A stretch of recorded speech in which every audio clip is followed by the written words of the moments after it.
এই জাতীয় পার্টি যারা আওয়ামী লীগের সবচেয়ে কাছের বন্ধু ছিল, এই জাতীয় পার্টি এই 14 দল ইউনিয়ন তারা এখনো আমাদের ঘুরে বেড়াচ্ছে। এই জিএম কাদের এখনো আমাদের ঘুরে বেড়াচ্ছে। কোন সাহসে তাদের হাতে এই দেশের জনগণের রক্ত লেগে রয়েছে? গণ অধিকার পরিষদের নেতা কর্মীদের উপরে নাকি মামলা খেলা রয়েছে। আমরা বলতে চাই, আওয়ামী লীগের আমলে তাদের রক্ত চক্ষুকে উপেক্ষা করে 24-এর অভ্যুত্থান ঘটিয়েছি। জাতীয় পার্টির মতো নেশানাশিকে আমরা গোনায়া ধরি না।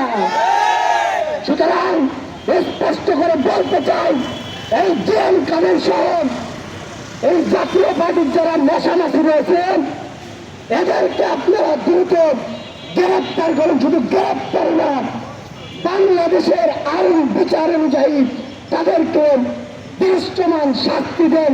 নতুবা এই বাংলাদেশের ছাত্র সমাজ অধিকার পরিষদের নেতা কর্মীরা আরো একবার চূড়ায় অভ্যুত্থান নামিয়ে ছাড়বে। ধন্যবাদ।